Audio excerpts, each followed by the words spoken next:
안녕하세요, 로미입니다.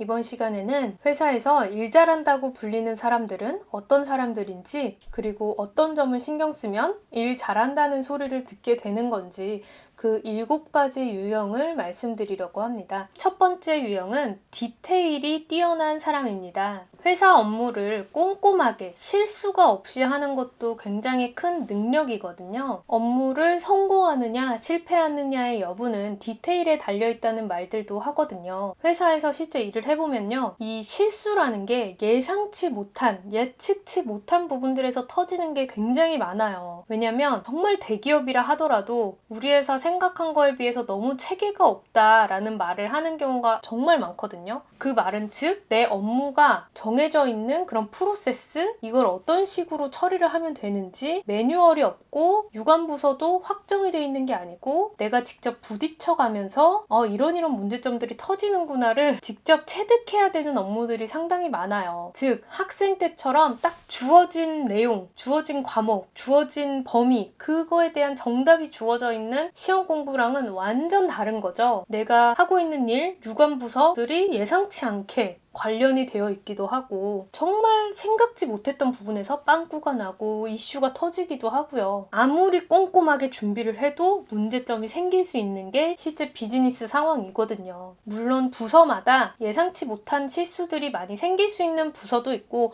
아닌 부서도 있어요. 딱 정해진 규격들, 딱 그 업무만 하면 되는 팀들도 있기는 해요. 매우 루틴한 업무, 매번 반복되는 주어진 일만 하면 되는 그런 부서들은 좀 더 실수를 예방할 수 있는데, 그런 부서일수록 또 만약에 실수를 하면 더 크게 튈 수 있겠죠. 어쨌든 최대한 꼼꼼하게 챙겨서 실수를 예방해야 되는 거죠. 회사 생활 하다 보면 점점 꼼꼼해지고 계획을 세우게 되고 이렇게 바뀌는 것 같아요. 이렇게 꼼꼼하게 준비를 해두면 특히 상사가 뭔가 예상치 못한 갑작스러운 질문을 했을 때 그것에 대해서 또 바로바로 잘 대답을 하면 아무래도 좀 더 플러스가 되고 신뢰를 쌓을 수도 있겠죠. 근데 뭐 리더에 따라서는 야, 그거 꼼꼼하게 다 챙기려 하기보다는 중요한 거에 집중하고 성과 내는 거에 더 집중하자, 이러는 분들도 있어요. 이거는 유형화인 거지 100% 다 적용이 된다라는 건 아니니까 참고하시고요. 두 번째 특성은 대화가 잘 통하고 협업이 잘 되는 사람입니다. 회사는 정말 뛰어난 천재를 뽑는 게 아니라 조직 내에서 다른 유관 부서들과 잘 융화되고 협업이 잘 되는 사람을 뽑거든요. 회사는 혼자 일하는 곳이 아닙니다. 혼자서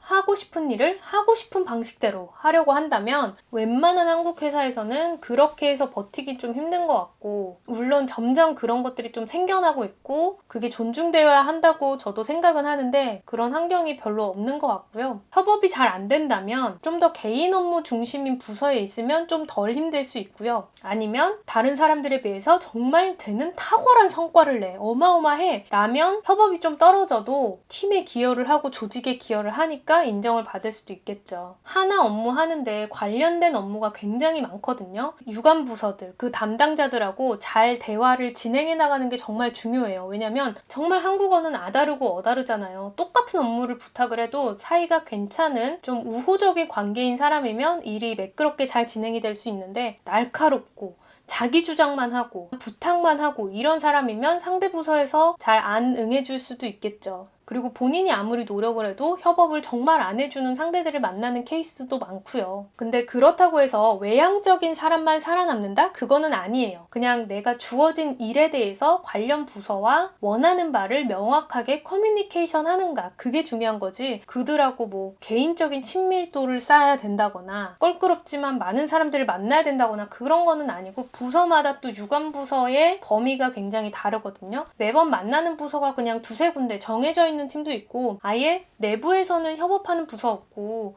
에이전시, 외부 대행사랑만 커뮤니케이션을 하는 경우도 있고요. 그게 어마어마하게 많은 부서들하고 늘 얘기를 한다, 그건 아니에요. 그건 정말 부서마다 다르니까 내가 협업이 어느 정도 수준인 사람인 건지, 그리고 그런 것이 많은 부서에 가도 괜찮은 건지 본인에 대해서 파악할 필요도 있겠죠. 그리고 특히 회사의 조직 구조상 좀 더 갑의 위치인 팀들도 있고요. 좀 더 을의 위치인 팀들도 있어요. 갑을이 없다고 하더라도 계속 요청하는 부서도 있고 계속 여기저기에 부탁해야 되는 부서들, 다른 팀에 서포트만 해줘야 되는 그런 부서들도 있다 보니까 그 팀의 성향에 맞게 또 협업의 정도가 달라지는 거죠. 근데 회사는 같이 일하는 곳일 수밖에 없어요. 그 점 명심해야 되고, 또 대부분의 직장인들의 스트레스는 사람에서부터 오잖아요. 같은 팀원, 팀장, 유관부서 사람, 업체 사람, 리더 때문에, 그렇게 사람 때문에 오는 스트레스가 크다 보니까 이상적인 거는 아무래도 사람한테 오는 스트레스는 적정선에서 잘 끊을 줄 알고 업무에 필요한 협업은 또 유두리 있게 잘 할 줄 알아야 나의 손해는 줄이고 업무적인 능력은 더 높일 수 있겠죠. 근데 말이 쉽지 정말 어려운 부분이고요. 그러니까 사람들이 그렇게 대인관계에 대해서, 처세술에 대해서 계속 공부를 하는 부분이죠. 이러다 보니까 아무래도 채용을 할 때에 좀 더 싹싹하고 사회성 좋아 보이고 주위 사람들하고 잘 어울리는 사람, 그런 사람을 선호하는 거고요. 근데 이게 또 그 팀의 분위기와 잘 맞는 사람이냐, 그것도 중요하잖아요. 그래서 혹시나 여러분이 지금 팀에 잘 못 어울린다고 해서 너무 기죽지 마세요. 저 같은 경우에도 사원 때는 제가 있던 팀에 잘 못 어울리고 기가 죽고 주위 사람들이 또 야, 사원이 뭘 알아, 이런 무시하는 게 있어서 되게 힘들고 협업을 정말 잘 못했거든요. 근데 이제 내공이 쌓이고 대리가 되고 제가 좀 어느 정도 역량이 쌓이니까 협업도 훨씬 쉽게 되고, 또 네트워크가 쌓이니까 어느 정도 관계 형성도 됐고 직급도 올라가고 연차 올라가고 이러면서 그 관계가 훨씬 쉬워지고, 또 저도 나름의 그런 노하우들이 생기고 협업하는 능력이 올라가더라고요. 그러니까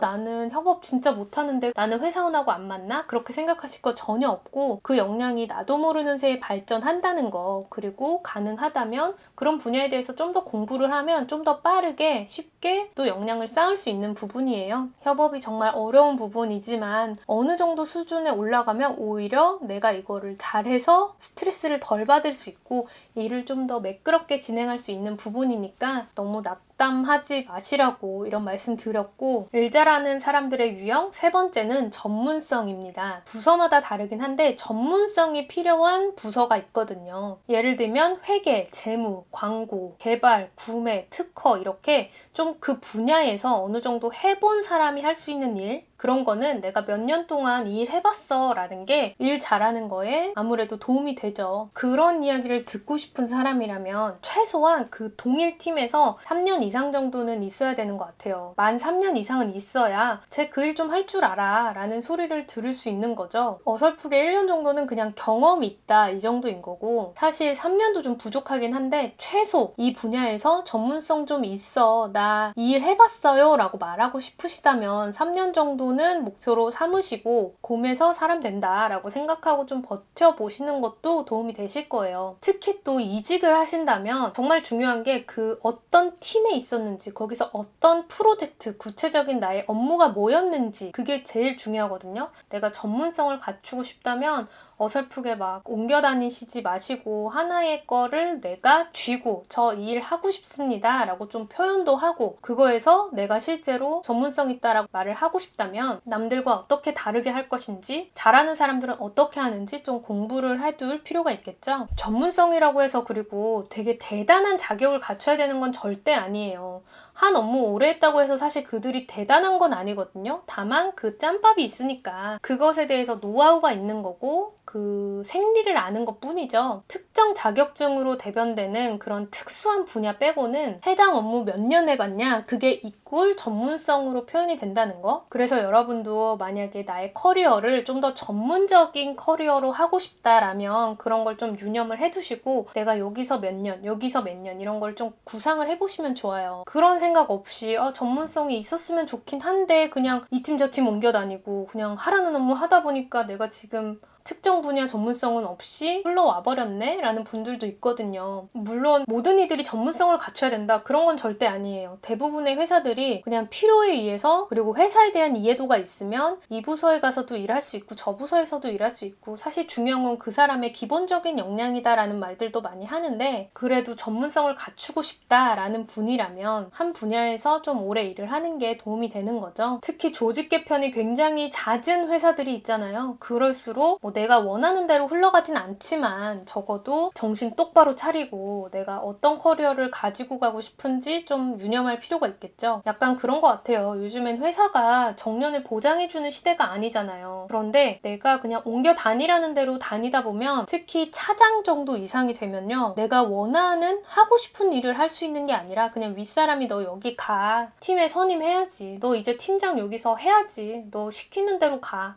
이렇게 해서 거기로 그냥 가게 된다는 말들을 하더라고요. 내가 실제 하고 싶은 건 이 분야에서도 A라는 업무야, 나는 이거의 전문성을 갖추고 싶어 라고 생각을 하는데도 그냥 리더가 야, 너 여기 가, 우리 회사에서 지금 너가 거기에 있어야 더 도움이 돼 라고 해서 욜로 보내버리는 경우가 꽤 있거든요. 근데 물론 그게 커리어에서 도움이 될 수도 있겠지만, 원치 않는다면 언제든 저 그럼 A 업무 하기 위해서 이직하겠습니다 라고 당당하게 내밀면서 저 A 업무 하게 해주세요 라고 할 수 있는 역량을 갖춰두면 좋겠죠. 물론 B 업무를 하고 나서 오히려 더 성장을 할 수도 있어요. 무조건 센 캐가 되어라, 그런 말씀을 드리는 건 아니에요. 다만 내가 적어도 원하는 방향으로 주도해 나갈 수 있는 능력을 키우려면 전문성을 갖춰두면 좋다라는 말씀을 드리는 거죠. 예를 들어서 저는 마케팅을 10년 했는데, 만약에 저한테 마케팅 하지 말고 너 이제부터 구매 업무 해 라고 하면 저는 아마 그만둘 것 같아요.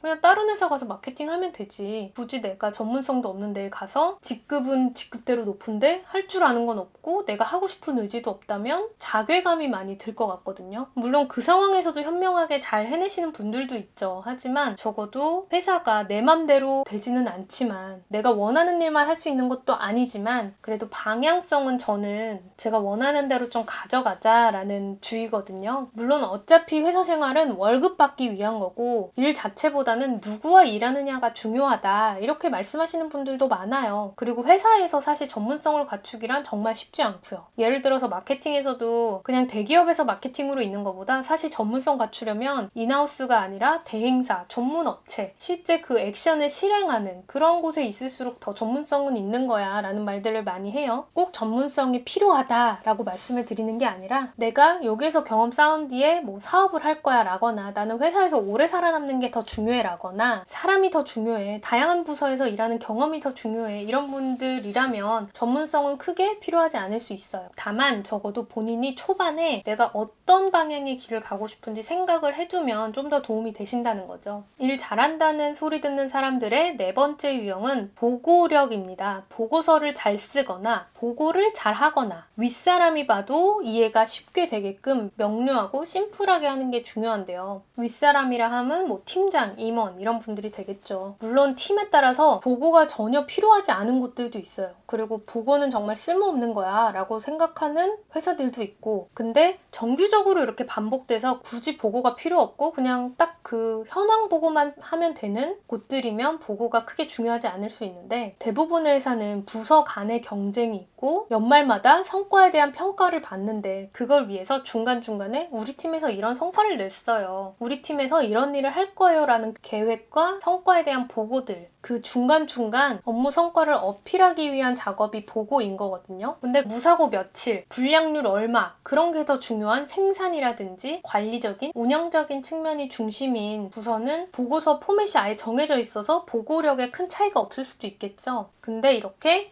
우리 팀에서 무슨 일 해요, 우리 팀에서 무슨 일 성과 냈어요 라고 루틴하지 않은 업무를 하는 부서들에서는 적시에 적절하게 보고를 잘하는 게 평가받는 데 굉장히 큰 영향이거든요. 그래서 다른 업무를 잘 못하는데 보고서만 잘 써도 인정받는 분들이 어디를 가든 있죠. 근데 이 보고서를 잘 쓴다는 건요, 유튜브에서 말을 잘하고 블로그에서 글을 잘 쓰고 문학에서 상을 받고, 그거랑은 완전히 다른 개념인 것 같아요. 장르가 완전 다른 거죠. 업무, 그 회사 상황, 그런 거에 핵심을 딱 윗사람이 이해하기 쉽게 정리해서 어필하는 것, 이해하기 쉬운 흐름으로 적절하게 시각화해서 그 회사의 보고서 포맷에 맞춰서 잘 전달하는 능력, 그게 사원 대리급 때 잘하기는 정말 힘든 부분인 것 같고요. 그런 보고력의 측면에서 보고서를 잘 쓴다라는 대표적인 게 이제 컨설팅 업체에서 쓰는 형식들을 많이 이용을 해요. 그래서 그들의 스타일을 카피해서 많이들 쓰고요. 회사마다 스타일은 다 다른데 이 보고력에 대한 책들도 많이 있으니까 그런 거를 쌓아두시는 것도 도움이 되겠죠.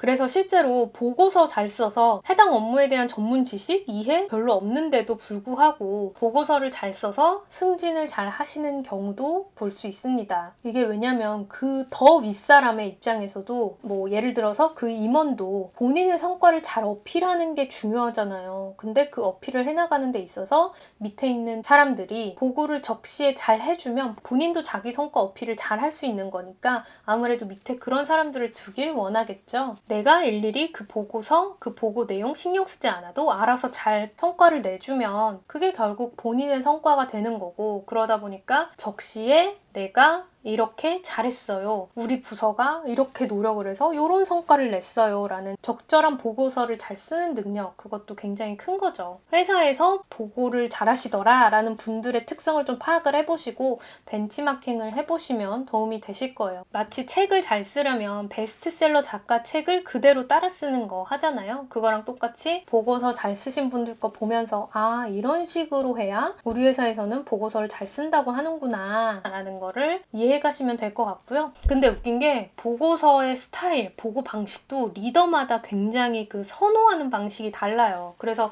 A 임원이 있을 때는 A팀이 보고를 잘해서 되게 예쁨을 받다가 또 B 임원으로 바뀌면 그 A팀이 하는 방식은 되게 싫어하고 B팀이 하는 보고 방식 좋아해서 B팀이 더 잘 나가고 이런 케이스들이 있거든요. 그래서 회사마다 그리고 리더마다 그 특성에 맞춰서 보고를 준비해야 되는 거죠. 일잘러 5번째 유형은 목표 이상의 성과를 내는 사람들입니다. 정해졌던 목표 대비해서 성과를 잘 내면 당연히 윗선에서 좋아하겠죠. 근데 이게 결코 쉬운 방법은 아니에요. 내가 노력한다고 해서 꼭 성과가 잘 나오지는 않고 정말 회사 일도 그렇고 모든 사람 사는 일이 운칠기삼이라고 외부 요인, 운에 따른 것도 굉장히 크거든요. 내가 어떤 업무 맡았느냐에 따라서 성과가 정말 눈에 보이듯 뻔하게 안 좋게 나올 것들도 있어요. 물론 그럼에도 불구하고 잘 해내는 게 능력이긴 하겠지만 쉽지 않죠. 근데 결국 회사는 성과로 말하는 조직이다 보니까 아닌 곳들도 있겠지만 내가 현재의 자리에서 성과를 더 잘 낼 수 있는 방법, 그런 거 좀 고민을 해볼 필요가 있겠죠. 일잘러 6번째 조건은 시킨 걸 시킨 대로 잘하는 사람들입니다. 대부분의 한국 회사는 시키면 시키는 대로, 까라면 까는 대로 하는 거 좋아해요. 그런 리더가 여전히 많아요. 창의성을 발휘하고 그 사람의 의견을 묻기보다는 그냥 리더가 시키는 대로 그거를 잘 해오는 그런 것들을 선호하죠. 쟤는 해달라는 대로 척척 잘하네 이렇게 생각하는 사람들이 많고, 물론 그렇다고 해서 창의성이 필요 없다 이거는 아니에요. 이런 유형이 있다는 거지. 그리고 창의성도 맡은 업무, 성과와 연결되는 창의성일 때 더 회사에 도움이 되는 측면이잖아요. 그래서 성과를 더 낼 수 있는 창의적인 방법인 경우에는 윗사람들도 좋아하는 거고, 그보다는 어쨌든 업무에 대한 관련된 거, 내가 시킨 그 부분을 명확하게 해오는 거, 그런 걸 선호하는 분들이 많죠. 하라는 거 하란 대로 잘 해내는 능력도 사실 정말 큰 거거든요.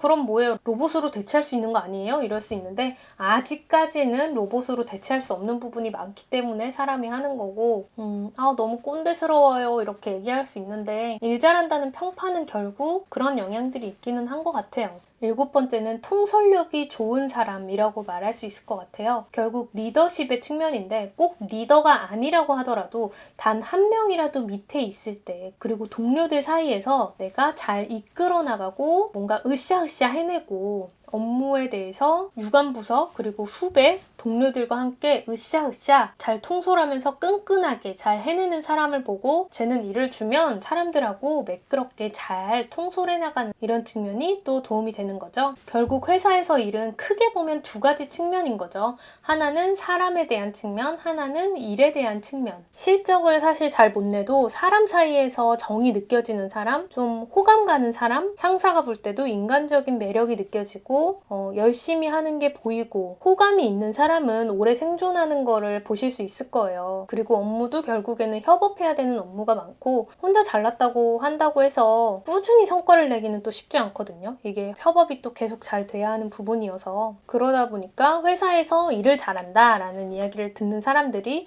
이런 특징이라고 말씀을 드리는 부분입니다. 일 잘하는 머리랑 공부 머리가 다르다라고 말씀드렸는데 그 내용은 다음번 영상에서 더 말씀을 드릴게요. 제가 회사 생활을 한 10년 정도 하면서 여기 유튜브에 올리고 있는 내용들을 사회 초년생을 위한 커리어 참고서의 일환으로 책으로 써볼까라고 생각하고 있거든요. 그렇게 생각하다 보니 일을 잘한다는 사람이 어떤 사람인지 알려주는 것도 좋겠다라는 생각이 들어서 고민을 좀 하다 보니 좀 유형화를 할 수 있더라고요. 취업준비생 분들도 참고를 하시면 좋을 것 같고 사회 초년생, 신입사원 분들도 이런 특징이 있겠구나 라고 참고하시면 될 것 같아요. 실제로 입사를 해보니 일 잘한다는 사람보다는 왜 이런 사람이 더 많아? 뭐야 회사가 이런 거였어? 이렇게 생각하시는 분들도 많으실 텐데 모든 점에서 다 뛰어난 사람은 없고 우리 다 인간이니까 장단점이 있고 이 사람이 이런 장점이 있구나 라는 점만 다 벤치마킹 하시고 타산지석 하자고요. 제가 빼먹은 부분도 있을 테고 다른 의견 그건 아니라고 생각해요 라는 분들도 있을 거예요. 그런 의견들 자유롭게 의견 남겨주시고 들으시면서 궁금한 내용들 댓글 남겨주시면 다음번에 또 다른 영상으로 찾아뵙겠습니다. 긴 영상 시청해주셔서 감사합니다.